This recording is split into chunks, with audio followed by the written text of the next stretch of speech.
আজকের এই গভীর বিশ্লেষণে সবাইকে স্বাগত। মানে আজকের এই আয়োজনটা কিন্তু সাধারণ কোনো কথাবার্তা বা সাধারণ কোনো আলোচনা নয়। একদমই না, বরং এটা তথ্যের একদম গভীরে গিয়ে নতুন কিছু জানার একটা দারুণ যাত্রা বলা যেতে পারে।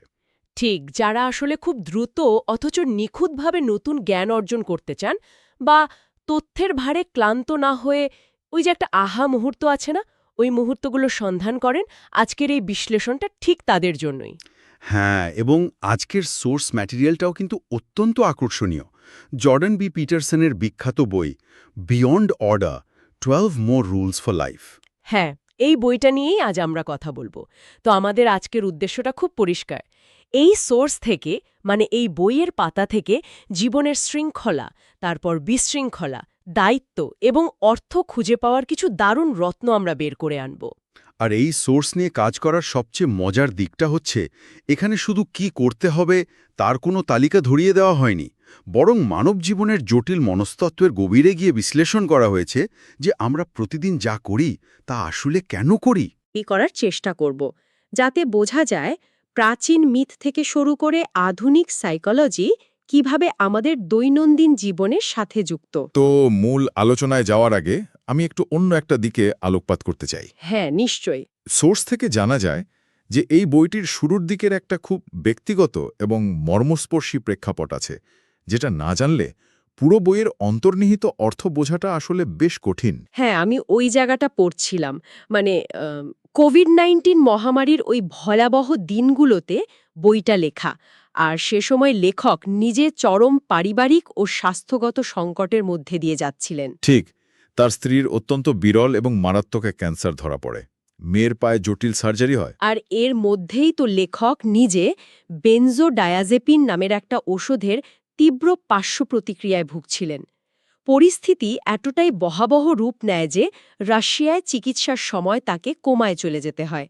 সার্বিয়া আর ফ্লোরিডায় ভয়ঙ্কর সব চিকিৎসার অভিজ্ঞতার ভেতর দিয়ে যেতে হয় তাকে। হ্যাঁ, ভাবলে অবাক লাগে যে একজন মানুষ যখন নিজে এত বড় একটা ঝড়ের মধ্যে দিয়ে যাচ্ছেন, তখন তিনি কিভাবে জীবনের শৃঙ্খলা বা নিয়ম নিয়ে আস্ত একটা বই লিখে ফেলতে পারেন। এটা আসলে মানুষের টিকে থাকার মনস্তত্ত্বের একটা অসাধারণ উদাহরণ। জীবন স্বভাবতই বিশৃঙ্খলা বা কেওস এবং কষ্টে পরিপূর্ণ। এই চরম সত্যটা লেখক নিজেই হাড়ে হাড়ে টের পাচ্ছিলেন তখন। কিন্তু এই সীমাহীন বিশৃঙ্খলার মাঝে মানুষ কিভাবে নিজেকে হারিয়ে ফেলা থেকে বাঁচায়? এর উত্তরটা লুকিয়ে আছে দায়িত্ববোধ আর ভালোবাসার মধ্যে। চারপাশের সবকিছু যখন আক্ষরিক অর্থেই ভেঙে পড়ছে, তখন নিজের পরিবারকে সময় দেওয়া বা এই বইটা লেখার মতো একটা নির্দিষ্ট কাজ চালিয়ে যাওয়া, এই দায়িত্বগুলোই আসলে তাকে খাদের কিনারা থেকে ফিরিয়ে আনে। একদম সাইকোলজিক্যালি দেখলে চরম হতাশার মুহূর্তে আমাদের কাঁধের স্বেচ্ছায় তুলে নেওয়া দায়িত্বগুলোই আমাদের অন্ধকারের মধ্যে পথ দেখানোর জন্য নোঙর হিসেবে কাজ করে। এই নোঙর বা শৃঙ্খলার ধারণা থেকেই কিন্তু বইটার প্রথম নিয়মের প্রসঙ্গটা খুব দারুণভাবে চলে আসে। হ্যাঁ, যেখানে মানসিক সুস্থতা এবং সামাজিক কাঠামোর গুরুত্ব নিয়ে খুব বিস্তারিত আলোচনা আছে। সোর্সে একটা খুব সুন্দর গল্প আছে। লেখক তার একজন একাকী এবং হতাশ ক্লায়েন্টের কথা বলেছেন। ওই ক্লায়েন্ট থেরাপিতে এসে কোনো কথাই বলতেন না, শুধু চুপ করে থাকতেন। হ্যাঁ, তারপর ধীরে ধীরে তিনি ফটোগ্রাফি শুরু করেন, বিমূর্ত ছবি বা অ্যাবস্ট্রাক্ট লাইন ড্রয়িং আঁকতে শুরু করেন। ঠিক। আর এই ছোট ছোট সৃজনশীল কাজের মাধ্যমে তিনি একসময় আবার সমাজে মিশতে শুরু করেন। পাশাপাশি সোর্সে আর একটা দারুণ গল্প আছে লেখকের ছোট্ট নাতনি স্কারলেটকে নিয়ে। ওই ফ্লোর বা মেঝের গল্পটা। হ্যাঁ হ্যাঁ, স্কারলেট আঙুল দিয়ে চারপাশের জিনিস ইশারা করত। সে যখন ফ্লোর শব্দটা শিখল, তখন সে চারপাশের ওই অসীম বৈচিত্র্যময় বিশাল মেঝেকে মাত্র একটা শব্দের ফ্রেমে আটকে ফেলল। এই যে একটা বাচ্চা তার চারপাশকে সংজ্ঞায়িত করছে, এর সাথে আসলে আমাদের মানসিক সুস্থতা সম্পর্কটা কোথায়? সম্পর্কটা আসলে ভীষণ গভীর। আমরা যদি ফ্রয়েড বা ইয়ুংয়ের মতো ক্লাসিক্যাল মনস্তাত্ত্বিকদের তত্ত্বের দিকে তাকাই, দেখব তারা মানসিক সুস্থতাকে মূলত মানুষের মস্তিষ্কের ভেতরের একটা বিষয় হিসাবে দেখতেন। মানে আপনার ভেতরে সব ঠিক থাকলে আপনি সুস্থ, ব্যাপারটা অনেকটা এরকম, তাই তো? হ্যাঁ, কিন্তু এই সোর্সটি এখানে একটা সূক্ষ্ম অথচ যুগান্তকারী সমালোচনা দাঁড় করিয়েছে। বলা হচ্ছে মানসিক সুস্থতা শুধু মানুষের মাথার ভেতরের বিষয় নয়, সমাজ আমাদের মস্তিষ্ককে সুসংগঠিত রাখতে সাহায্য করে। তার মানে সমাজ মূলত একটা আউটসোর্সড স্যানিটি বা বাইরের জগৎ থেকে ধার করা সুস্থতা হিসেবে কাজ করে। একদম ঠিক। আমরা মানুষেরা একা একা পুরোপুরি সুস্থ থাকতে পারি না। আমাদের আশেপাশের মানুষ তাদের আচার আচরণ, রীতিনীতি এবং ভাষার মাধ্যমে প্রতিনিয়ত আমাদের মনে করিয়ে দেয় কিভাবে কথা বলতে হবে, কিভাবে চলতে হবে। ওই যে স্কারলেটের ফ্লোর শব্দটা শেখা, তার মানে হলো সে সমাজের তৈরি করা একটা কাঠামো বা ভাষাকে ব্যবহার করে চারপাশের ওই বিশাল বিশৃঙ্খলাকে একটা শৃঙ্খলার মধ্যে নিয়ে আসছে। হ্যাঁ, তার মানে এই যে প্রতিদিন সকালে উঠে কাজে যাওয়া বা মানুষের সাথে মেশা, এগুলোই আসলে আমাদের মস্তিষ্ককে পাগল হয়ে যাওয়া থেকে বাঁচিয়ে রাখছে। দারুণ একটা পয়েন্ট। তাহলে এই সামাজিক কাঠামোর ভেতরে থেকে উন্নতির চাবিকাঠি আসলে কোথায়? এখানে টেরেট কার্ডের দ্য ফুল বা একজন শিক্ষানবিশ হওয়ার গুরুত্বের কথা বলা হয়েছে। সোর্সে কিন্তু রেস্তোরাঁর এক ওয়েটারের খুব সুন্দর একটা বাস্তব গল্প আছে। হ্যাঁ, ওই ওয়েটার নিজের খুব সাধারণ ছোট কাজটিকে অসম্ভব সম্মান করতেন এবং তাতে পুরো মনোযোগ ঢেলে দিয়েছিলেন। ফলাফল হিসেবে মাত্র 6 মাসে তিনি 3 বার পদোন্নতি পেয়েছিলেন। তিনি নিজের অবস্থান নিয়ে অভিযোগ না করে সেখান থেকেই সেরাটা দেওয়ার চেষ্টা করেছিলেন। আসলে শিক্ষানবিশ বা দ্য ফুল হওয়ার মানেই হল নিজের অজ্ঞতাকে স্বীকার করে নেওয়া। নতুন কিছু শিখতে গেলে প্রথমে বোকা হওয়ার বা ভুল করার সাহস থাকতে হয়। ওই ওয়েটার জানতেন যে তিনি সব জানেন না, কিন্তু তিনি শিখতে প্রস্তুত ছিলেন। সমাজের কাঠামোতে যে যেখানেই থাকুক না কেন, নিজের কাজকে সম্মান করলে সেই কাঠামোই তাকে পুরস্কৃত করে। কিন্তু এখানে একটা প্রশ্ন আসতে পারে, আমরা তো সবসময় শুনে আসছি যে সমাজের এই হায়ারার্কি বা কাঠামোগুলো আসলে মানুষকে দাবিয়ে রাখার জন্যই তৈরি। ঠিক, অনেকেই তো কর্পোরেট বা সামাজিক কাঠামোর চাপে প্রতিদিন পিষ্ট অনুভব করেন। তাহলে সোর্স এখানে নিপীড়নমূলক ব্যবস্থা আর প্রয়োজনীয় কাঠামোর মধ্যে পার্থক্য করছে কিভাবে? এটি একটি অত্যন্ত গুরুত্বপূর্ণ এবং প্রাসঙ্গিক প্রশ্ন। সোর্স এই বিষয়টা খুব নিরপেক্ষ দৃষ্টিকোণ থেকে বিশ্লেষণ করেছে। এটা ঠিক যে ক্ষমতার অপব্যবহার হতে পারে, কিন্তু এর মানে এই নয় যে সব ধরনের সামাজিক কাঠামো বা হায়ারার্কি মানেই নিপীড়নমূলক। হ্যাঁ, প্রকৃত কর্তৃত্ব বা অথরিটি আর জবরদস্তিমূলক ক্ষমতা বা পাওয়ার, এই দুটোর মধ্যে তো আকাশ পাতাল তফাৎ আছে। একদম। প্রকৃত কর্তৃত্ব আসে যোগ্যতা, দক্ষতা এবং অন্যের প্রতি দায়িত্ববোধ থেকে। একজন দক্ষ সার্জন বা একজন অভিজ্ঞ পাইলটের যে কর্তৃত্ব, তা জবরদস্তি করে পাওয়া নয়, তা অর্জিত। একটা কার্যকারী কাঠামো মূলত সমাজের সমস্যা সমাধানের জন্যই তৈরি হয়। তাই কাঠামোর ভেতরে থেকেই সেই কাঠামোর সর্বোচ্চ স্তরে পৌঁছানোর চেষ্টা করাটা মানুষের বিকাশের জন্যই জরুরি। আর ঠিক এখানেই বইয়ের একটা চমকপ্রদ দিক সামনে আসে, নিয়ম ভাঙার সঠিক সময়। একদিকে বলা হচ্ছে সামাজিক নিয়ম মেনে চলার কথা, অন্যদিকে আবার নিয়ম ভাঙার উদাহরণও দেওয়া হচ্ছে। যেমন হ্যারি পটারের গল্পে মারাউডার্স ম্যাপ ব্যবহারের কথা বলা যায়। হ্যাঁ, ওই জাদুকরি ম্যাপটা কাজ করত শুধু তখনই যখন কেউ ঘোষণা করত যে সে কোনো ভালো কাজ করতে যাচ্ছে না বা নিয়ম ভাঙতে যাচ্ছে। আবার বাইবেলে যিশুর সাবাত বা ছুটির দিনে নিয়ম ভেঙে মানুষের জীবন বাঁচানোর উদাহরণ টানা হয়েছে সোর্সে।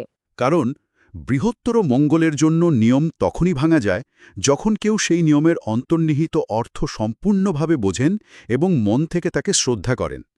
যিনি কখনোই নিয়ম মানেননি, তিনি নিয়ম ভাঙলে সেটা হয় স্রেফ বিশৃঙ্খলা। কিন্তু যিনি নিয়মের মর্ম বোঝেন, তিনি যখন মানুষের বৃহত্তর স্বার্থে নিয়ম ভাঙেন, তখন তা পরিণত হয় নৈতিক সাহসে। এই সামাজিক কাঠামো থেকে এবার চলুন দ্বিতীয় নিয়মের দিকে যাই, যা মানুষের ব্যক্তিগত সম্ভাবনা নিয়ে কথা বলে। আমরা আসলে কে হতে পারি? আমাদের সম্ভাবনা কতটুকু? সক্রেটিসের মতে শেখা মানে হল নতুন কিছু জানা নয়, বরং যা আগে থেকেই ভেতরে সুপ্ত অবস্থায় আছে তা মনে করা বা রিমেম্বারিং। সোর্স বলছে প্রাচীন গল্প বা মিথগুলো আমাদের সেই সুপ্ত সম্ভাবনাকে জাগিয়ে তোলে। কিন্তু একটা ব্যাপার একটু অদ্ভুত লাগে। আধুনিক জীবনের সমস্যার কথা বলতে গিয়ে এই বইটিতে হঠাৎ করে প্রাচীন অ্যালকেমি, ডানাযুক্ত গোলক, ড্রাগনের মতো সব ছবি আর মেসোপটেমিয়ান মিথের কথা কেন এলো? অ্যানুমা এলিশ নামের ওই প্রাচীন মিথের কথা বলছেন তো, যেখানে তিয়ামাত আর আপসুর গল্প আছে। হ্যাঁ, এই জিনিসগুলো আসলে কি বোঝাচ্ছে? এই প্রাচীন রূপকগুলো আসলে মানুষের মনস্তত্ত্বের সবচেয়ে আদিম রূপ। মেসোপটেমিয়ান মিথ অ্যানুমা এলিশে তিয়ামাত হল আদিম বিশৃঙ্খলা বা কেয়সের প্রতীক, যা অজানা, ভয়ঙ্কর এবং রূপহীন। আর আপসু হল শৃঙ্খলার প্রতীক। এই মিথে দেখানো হয়েছে মার্ডুক নামের এক দেবতা তার চারপাশের তীক্ষ্ণ দৃষ্টি আর জাদুকরী শব্দের মাধ্যমে দানবকে হারিয়ে পৃথিবী বা বাসযোগ্য জগৎ সৃষ্টি করে। মার্ডিউকের এই তীক্ষ্ণ দৃষ্টি মানে হল মনোযোগ দেয়া বা অ্যাটেনশন, আর জাদুকরী শব্দ মানে হল গুছিয়ে কথা বলতে পারা। সাইকোলজির ভাষায় মানুষ যখন তার চারপাশের অজানা বা ভীতিকর পরিস্থিতিকে গভীরভাবে পর্যবেক্ষণ করে এবং সেটাকে ভাষায় প্রকাশ করতে পারে, তখনই সে বিশৃঙ্খলা থেকে শৃঙ্খলার জন্ম দেয়। ঠিক তাই। আর অ্যালকেমির ওই ম্যাটেরিয়া প্রেমা নামের প্রাচীন ছবিটার কথাও কিন্তু এখানে খুব গুরুত্বপূর্ণ। যেখানে ডানাযুক্ত গোলক, একটা ড্র্যাগন এবং 2 মাথাওয়ালা একটা ফিগার দেখা যায়, যার নারী ও পুরুষের সমন্বিত রূপ। এর অর্থটা আসলে কি? ম্যাটেরিয়া প্রিমা হল সেই কাঁচামাল বা আদিম অবস্থা যা থেকে যে কোনো কিছু তৈরি হতে পারে। 2 মাথাওয়ালা ফিগারটি হল জানা এবং অজানা, বা নারী ও পুরুষের মতো বিপরীতমুখী শক্তির মিলনের প্রতীক। আর ড্র্যাগন হলো সেই বিপদ বা ভয় যা ওই অসীম সম্ভাবনার পাহারা দিচ্ছে। হ্যাঁ, এই রূপকগুলোর পেছনের মনস্তত্ত্ব বোঝাটা ভীষণ জরুরি। আপনি যদি হ্যারি পটারের কুইডিচ খেলার কথা ভাবেন, সেখানে স্নিচ বা ওই ডানাযুক্ত সোনালি গোলকটি আসলে মানুষের চূড়ান্ত লক্ষ্যের প্রতীক। হেলায় শিকার বা যে স্নিচ খোঁজে, সে মাঠের অন্য সব নিয়ম, বিপদ বা বিশৃঙ্খলা উপেক্ষা করে শুধু সেই মূল লক্ষ্যের পেছনে ছোটে। এই স্নিচ বা অ্যালকেমির সেই ডানাযুক্ত গোলাকটি হচ্ছে সেই পরম অর্থ যা আমাদের সব মনোযোগ কেড়ে নেয় এবং আমাদের সর্বোচ্চ সম্ভাবনার দিকে টেনে নিয়ে যায়। কিন্তু সেই গুপ্তধন বা অর্থ খুঁজে পাওয়া তো মোটেও সহজ কোনো কাজ নয়। হ্যারি পটারকে সেই গুপ্তধনের জন্য দুর্গের অনেক নিচে অন্ধকার পয়ঃনিষ্কাশন নর্দমায় নামতে হয়েছিল। সেখানে তাকে মুখোমুখি হতে হয়েছিল ব্যাসিলিস্ক নামের এক বিশাল এবং ভয়ঙ্কর সাপের। সোর্সে অ্যালকেমির একটা খুব মজার প্রাচীন সূত্র দেওয়া হয়েছে, ইনস্টেরকুইলিস ইনভেনিটোর। এর মানে হল, আমরা যা সবচেয়ে বেশি খুঁজছি তা সবচেয়ে নোংরা বা অনাকাঙ্ক্ষিত জায়গাতেই পাওয়া যাবে। এই কথাটার মানে কি? এই যে আমাদের সবচেয়ে বড় ভয়গুলোর মধ্যেই আমাদের সবচেয়ে বড় পুরস্কার লুকিয়ে আছে। একদম ঠিক। মানুষের একটা সাধারণ প্রবৃত্তি হল, যা কিছু ভীতিকর বা কষ্টদায়ক আমরা তা এড়িয়ে চলতে চাই। কিন্তু এই রূপকগুলো থেকে স্পষ্ট বোঝা যায় যে জীবনে সবচেয়ে বড় পুরস্কার পেতে হলে আমাদের সবচেয়ে ভয়ঙ্কর অজ্ঞতা বা বিপদের মুখোমুখি হতে হয়। মানুষের ভেতরের যে অংশটুকু অপ্রয়োজনীয়, দুর্বল বা ভুল, তাকে ধ্বংস হতে দিতে হয়। ফিনিক্স পাখির মতো পুরনো ধারণাকে মরতে দিয়ে এই যে নতুন করে জন্ম নেওয়া, এই স্বেচ্ছায় মৃত্যুবরণ এবং পুনর্জন্মের মাধ্যমেই মানুষ তার প্রকৃত সম্ভাবনার কাছে পৌঁছাতে পারে। নিজের ভেতরের অন্ধকারকে স্বীকার না করলে আলোর সন্ধান পাওয়া অসম্ভব। এই অন্ধকারের মুখোমুখি হওয়ার কথা বলতে গিয়েই কিন্তু আমরা তৃতীয় নিয়মে চলে আসি, যেখানে বলা হয়েছে অবাঞ্ছিত বিষয়গুলোকে ধোঁয়াশায় বা কুয়াশায় লুকিয়ে না রাখতে। এখানে সোর্সে একটা খুব সাধারণ কিন্তু ভীষণ চিন্তায় ফেলার মতো গল্প আছে, লেখকের শ্বশুরের গল্প। হ্যাঁ, উনি টানা ২০ বছর ধরে প্রতিদিন দুপুরে একটা ছোট প্লেটে স্যান্ডউইচ খেতেন। পরিবারের সবাই জানত এটাই তার পছন্দ। কিন্তু ২০ বছর পর একদিন হঠাৎ দুপুরে তিনি প্রচণ্ড রেগে গিয়ে বললেন যে তিনি ওই ছোট প্লেটগুলো ঘৃণা করেন। মানে ২০ বছর ধরে তিনি এমন একটা কাজ মুখ বুজে সহ্য করেছেন যেটা তার একদমই পছন্দ ছিল না। আর ঠিক এই জায়গাটাতেই মানুষের মনস্তত্ত্বের একটা বড় দুর্বলতা ধরা পড়ে। আমরা ভাবি ছোটখাটো বিষয় নিয়ে তর্ক করে কী লাভ। কিন্তু ছোট ছোট বিরক্তি যদি প্রতিদিন ঘটে, তবে তার মোটেও ছোট থাকে না। এর চেয়েও ভয়ঙ্কর একটা গল্প আছে সোর্সে, একজন ক্লায়েন্টের মর্মান্তিক গল্প। হ্যাঁ, যিনি তার স্বামীর কেনা উগ্র পপাট এবং আসবাবপত্র মোটেও পছন্দ করতেন না, কিন্তু তিনি কখনো মুখ ফুটে তার স্বামীকে সে কথা বলেননি। তিনি ভেবেছিলেন সামান্য আসবাবপত্র নিয়ে ঝগড়া করার কোনো মানে হয় না। ফলাফল হিসেবে তিলে তিলে জমানো এই ক্ষোভের কারণে ৩০ বছর পর তাদের ডিভোর্স হয়ে যায়। তার দিনে প্রতিদিনের এই ছোট ছোট ছাড় দেওয়া বা চেপে রাখা ক্ষোভ কিভাবে জীবনকে নরকে পরিণত করে, এটা তারই একটা নিখুঁত প্রমাণ। মানুষ কেন এমন করে? সাইকোলজিতে একে বলা হয় উইলফুল ব্লাইন্ডনেস বা স্বেচ্ছায় অন্ধ হয়ে থাকা। মানুষ ইচ্ছা করেই অনেক সমস্যার দিকে তাকায় না। যেমন অনেকে ভয়ে ট্যাক্স ডিপার্টমেন্টে চিঠি খোলে না বা ব্যাংকে স্টেটমেন্টস চেক করে না। তারা অবচেতনভাবে ভাবে না দেখলে হয়তো সমস্যাটা গায়েব হয়ে যাবে। কিন্তু সমস্যা তো গায়েব হয় না, বরং ওই না দেখা অন্ধকারে তা আরও বড় দানবে পরিণত হয়, ঠিক ওই বেসিলিস্ক সাপের মতো। তাহলে এই কুয়াশা থেকে বের হওয়ার উপায় কি? সবসময় তো সব সত্য মুখের ওপর বলে দেওয়া যায় না, তাতে তো সম্পর্ক আরও দ্রুত নষ্ট হতে পারে। এখানেই আসে সঠিক যোগাযোগের গুরুত্ব। রাগের মাথায় অভিযোগ না করে নিজের দুর্বলতা স্বীকার করে বিনয়ের সাথে অনুভূতি প্রকাশ করার একটা দারুণ উপায় সোর্সে বলা হয়েছে। যেমন কথা শুরু করা যেতে পারে এভাবে যে, আমি হয়তো পুরো বিষয়টা ভুল ভাবছি, কিন্তু আমার এমনটা মনে হচ্ছে।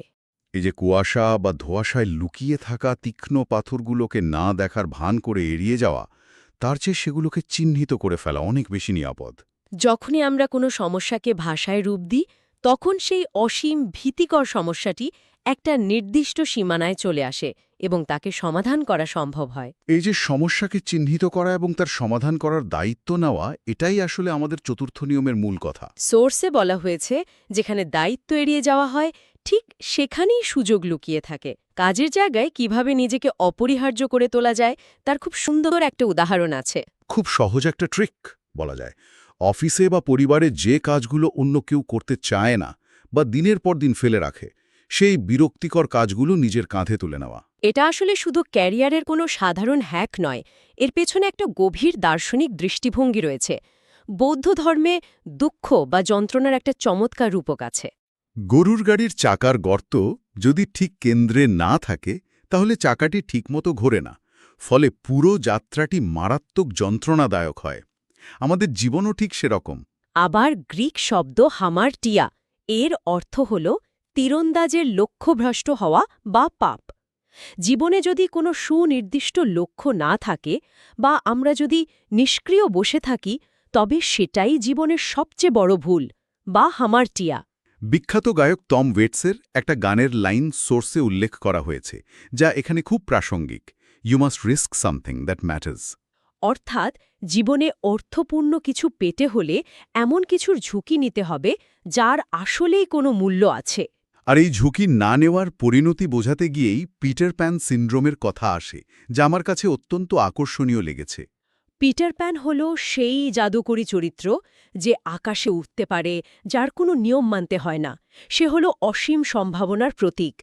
কিন্তু তার সবচেয়ে বড় সমস্যা হল সে কখনোই বড় হতে চায় না। কারণ বড় হওয়া মানে একটা নির্দিষ্ট দায়িত্ব নেওয়া, নিজের ওই অসীম সম্ভাবনাকে একটা নির্দিষ্ট সাধারণ বাস্তবে সীমাবদ্ধ করা। শিশু বয়সে অসীম সম্ভাবনা থাকাটা খুব স্বাভাবিক। একটা শিশু চাইলে ডাক্তার, ইঞ্জিনিয়ার, শিল্পী যে কোনো কিছু হতে পারে। কিন্তু বড় হওয়ার সাথে সাথে তাকে যে কোনো একটা পথ বেছে নিতে হয়, একটা সুনির্দিষ্ট রূপ নিতে হয়। খেলায় যেমন নিয়ম বা সীমাবদ্ধতা না থাকলে কোনো মজা থাকে না, জীবনেও কঠিন দায়িত্ব ছাড়া কোনো অর্থ বা প্রশান্তি আসে না। দায়িত্ব নেওয়া মানে হল নিজের একটা নির্দিষ্ট পরিচয় গড়ে তোলা এবং সমাজের কাজে আসা। পিটার প্যান বড় না হওয়ার কারণে তার কোনো ভবিষ্যৎ নেই, সে শুধু নেভারল্যান্ডেই আটকে থাকে। আমাদের জীবনেও যদি আমরা স্বেচ্ছায় কঠিন দায়িত্বগুলো কাঁধে না তুলে নিই, তবে আমরা চিরকাল সম্ভাবনার জগতেই আটকে থাকব, বাস্তবে কিছুই অর্জন করতে পারব না। দারুণ একটা পয়েন্ট। তাহলে আজকের এই পুরো গভীর বিশ্লেষণ থেকে আমরা আসলে কি পাচ্ছি? যদি একটু সারসংক্ষেপ করি, অতীতের কাঠামো এবং সামাজিক নিয়মগুলোকে সম্মান করা অত্যন্ত জরুরি, কারণ সেগুলো আমাদের টিকে থাকার ভিত্তি এবং আমাদের মস্তিষ্ককে সুস্থ রাখে। কিন্তু আবার দরকারে বৃহত্তর সত্যের খাতিরে সেই নিয়ম ভাঙার সাহস রাখাও সমান গুরুত্বপূর্ণ। নিজের ভেতরে সুপ্ত সম্ভাবনাকে জাগিয়ে তোলার জন্য লক্ষ্য স্থির করা, ভয়ঙ্কর হলেও অন্ধকারের মুখোমুখি হয়ে কুয়াশা দূর করা। এবং অন্যেরা যে দায়িত্ব এড়িয়ে যায়, তা নিজের কাঁধে তুলে নেওয়ার মাধ্যমেই জীবনে প্রকৃত অর্থ খুঁজে পাওয়া সম্ভব। আর সবচেয়ে বড় কথা হল, এই ধারণাগুলো শুধু কোনো দর্শনের বইয়ের পাতা বা প্রাচীন রূপকথায় সীমাবদ্ধ নয়। কর্মক্ষেত্রে পদোন্নতি পাওয়া থেকে শুরু করে বিবাহিত জীবন টিকিয়ে রাখা এবং ব্যক্তিগত মানসিক শান্তিতে এগুলো অত্যন্ত কার্যকরী। প্রতিদিনের জীবনে যখন আমরা ছোট ছোট বিরক্তি বা বড় কোনো সংকটের সম্মুখীন হই, তখন এই নিয়মগুলোই আমাদের বিশৃঙ্খলা থেকে শৃঙ্খলার দিকে পথ দেখাতে পারে। একদম। শেষে এসে যারা আজকের এই আলোচনা শুনছেন, তাদের জন্য একটা নতুন এবং চিন্তার উদ্রেককারী প্রশ্ন রেখে যেতে চাই। অবশ্যই। আমরা এতক্ষণ বাইরের জগতের দায়িত্ব নেওয়া এবং ভয়ঙ্কর সত্যের মুখোমুখি হওয়ার কথা বললাম, কিন্তু একটু ভেবে দেখা যেতে পারে জীবনে অর্থ খুঁজে পাওয়ার জন্য চূড়ান্ত সাহসিকতার কাজ হয়তো শুধু পরিবার বা সমাজের দায়িত্ব নেওয়াই নয়। তাহলে সবচেয়ে বড় দায়িত্বটি কি হতে পারে? হয়তো সবচেয়ে বড় এবং সবচেয়ে ভয়ঙ্কর দায়িত্বটি হল নিজের অতীতের সব ভুল, ব্যর্থতা এবং লজ্জার জন্য নিজেকে সম্পূর্ণভাবে ক্ষমা করতে পারার দায়িত্ব নেওয়া। আমরা কি নিজেদের সেই ভুলের কুয়াশা থেকে বের করে আনার সাহস রাখি? হয়তো সেই ক্ষমার অন্ধকারেই লুকিয়ে আছে জীবনের সেই পরম কাঙ্ক্ষিত অর্থ যা আমরা এতদিন ধরে বাইরের জগতে খুঁজছি। সত্যি অত্যন্ত চমৎকার এবং গভীরভাবে ভাবিয়ে তোলার মতো একটা প্রশ্ন। সবাইকে সাথে থাকার জন্য অনেক ধন্যবাদ। নতুন কোনো বিষয় নিয়ে আবার কথা হবে পরবর্তী গভীর বিশ্লেষণে।